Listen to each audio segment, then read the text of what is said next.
Hello बच्चों, नमस्कार। मैं ओम पटलेसर और आप लोगों के लिए एक बहुत ही मज़ेदार चीज़ लेके आया हूँ। ठीक है, यहाँ पे अपन देख रहे हैं आवेश उत्पत्ति का इलेक्ट्रॉनिक सिद्धांत क्या होता है। इसको मैंने थ्योरी में पहले के वीडियो पार्ट में आपको दे दिया है, पर यहाँ प्रैक्टिकल इसको अपन समझेंगे कि कैसे होता है। तो आवेश उत्पत्ति इलेक्ट्रॉनिक सिद्धांत क्या होता है, तो आप लोगों को पता है बच्चों कि हर एक पदार्थ जो होता है वो परमाणु से मिलकर बना होता है। जिस प्रकार से कोशिका किसी भी जीव की सबसे छोटी इकाई होती है, उसी प्रकार से किसी भी पदार्थ यानी निर्जीव पदार्थ की सबसे छोटी इकाई, सबसे छोटा कण जो होता है वो परमाणु होता है।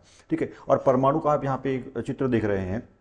यहाँ परमाणु में जो केंद्रीय भाग होता है वो नाभिक कहलाता है। देखिए यहाँ पे आप देख रहे हैं, ये केंद्रीय भाग है, ये केंद्रीय भाग है, नाभिक कहलाता है। और नाभिक के अंदर में प्रोटॉन और न्यूट्रॉन दो मूल कण पाए जाते हैं। प्रोटॉन पर जो आवेश होता है वो धनावेश होता है, यानी पॉजिटिव चार्ज होता है, और न्यूट्रॉन पर कोई भी आवेश नहीं होता है।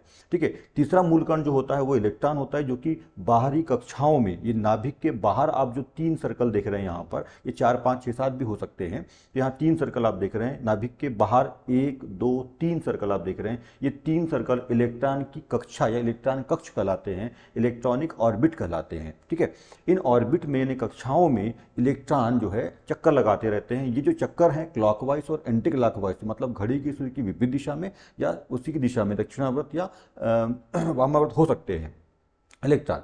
ठीक है, इलेक्ट्रॉन जो है यहाँ पे आप जो कक्षाएं अपन देख पा रहे हैं, तो जिसमें जो नाभिक के पास जो सबसे पहली कक्षा है वो के होती है, उसका नाम के होता है। प्रथम कक्षा को के बोलते हैं, फिर एल एम एन और इसी प्रकार से आगे भी आवश्यकता अनुसार ये हो सकता है। फिर जो है ये तीन कक्षाएं दी हुई है और इलेक्ट्रॉन यहाँ पे दिए हैं। तो तीनों मूल कण जो है एक परमाणु के जो होते हैं, प्रोटॉन न्यूट्रॉन और इलेक्ट्रॉन, यहाँ पर है प्रोटॉन पर प्लस आवेश, न्यूट्रॉन पर कोई आवेश नहीं होता, इलेक्ट्रॉन पर माइनस आवेश होता है। आप जानते हैं, जैसे यहाँ पे दिया इलेक्ट्रॉन पर माइनस आवेश होता है। ठीक है, हम यहाँ मेन बात ये समझ रहे हैं कि आवेश उत्पत्ति जो होती है वो कैसे होती है, आवेश की उत्पत्ति जो है वो कैसे, कोई भी पदार्थ चालक कैसे होता है। तो हर एक पदार्थ परमाणु से मिलकर बना होता है। परमाणु की संरचना आपने देख ली है। उसके लिए किसी भी कोई भी पदार्थ चालक होगा, उसके लिए जिम्मेदार होता है मुक्त इलेक्ट्रॉन। उसमें मुक्त इलेक्ट्रॉन, यदि ये मान लीजिए ये पदार्थ है, यानी एक कोई रॉड है या कोई तार है या कोई भी पदार्थ है, मान लीजिए निर्जीव पदार्थ है, यदि इसमें मुक्त इलेक्ट्रॉन होंगे तो ये चालक होगा। मुक्त इलेक्ट्रॉन यदि नहीं है तो ये अचालक होगा, कुचालक होगा, चालक नहीं होगा। ठीक है, ये मुक्त इलेक्ट्रॉन और बद्ध इलेक्ट्रॉन क्या होते हैं इसको अपन समझेंगे।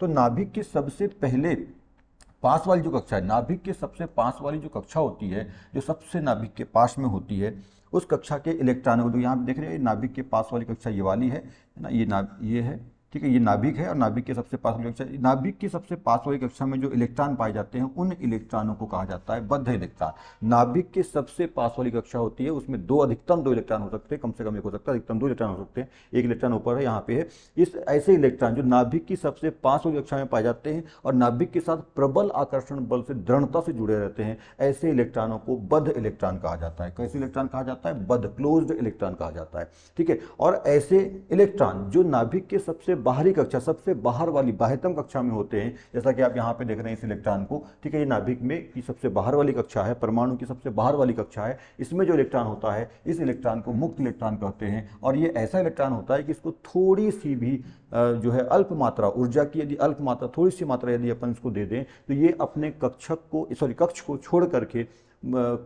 खुले प्रश्न में, बाहर प्रश्न में चल जाता है और फ्री हो जाता है, मुक्त हो जाता है। ठीक है, और इसी इलेक्ट्रॉन, इसी मुक्त इलेक्ट्रॉन ये अपने कक्ष को छोड़ करके बाहर चल जाता है, परमाणु से अलग हो जाता है, परमाणु के नाभिक का उस पर प्रभाव खत्म हो जाता है, ये छोड़ देता है परमाणु को और बाहर प्रश्न में मुक्त हो जाता है, घूमते रहता है। इन इलेक्ट्रॉनों के कारण ही, यानी मुक्त इलेक्ट्रॉन हो जाता है ये, इन मुक्त इलेक्ट्रॉन के कारण ही कोई भी पदार्थ चालक होता है। मतलब किसी भी पदार्थ के चालक होने के लिए इन मुक्त इलेक्ट्रॉनों का होना बहुत जरूरी है। और मुक्त इलेक्ट्रॉन कैसे होता है आपने यहाँ पे देखा अभी। तो किसी यदि पदार्थ में, किसी भी निर्जीव पदार्थ में, किसी भी पदार्थ में कोई भी रॉड है, लोहे की, जैसी भी रॉड हो, लोहे की, तांबे की, जो भी है, या कोई लकड़ी की रॉड है, कुछ भी ऐसा छड़ है कोई भी, उसमें यदि मुक्त इलेक्ट्रॉन है, यदि उस पदार्थ जो है परमाणु से मिलकर बनता है, उसके परमाणु में यदि मुक्त इलेक्ट्रॉन है तो वो परमाणु चालक होगा। और परमाणु में यदि मुक्त इलेक्ट्रॉन नहीं है, ऐसे इलेक्ट्रॉन नहीं है जो कि उसको छोड़ करके, उसकी कक्षा को छोड़ करके मुक्त हो जाए, ऐसे इलेक्ट्रॉन नहीं है, तो वो तो कुचालक होता है। ठीक है, यदि है तो चालक होता है। सीधी सी बात आप समझ गए होंगे। यदि सिंपल भाषा में यदि अपन बोले, एक भाषा में, एक सेंटेंस में यदि इसको बोलें, तो ऐसे पदार्थ जिनमें मुक्त इलेक्ट्रॉन पाए जाते हैं वो चालक होते हैं, जिनमें मुक्त इलेक्ट्रॉन नहीं पाए जाते वो कुचालक होते हैं। That's it. Subscribe and like. Thank you.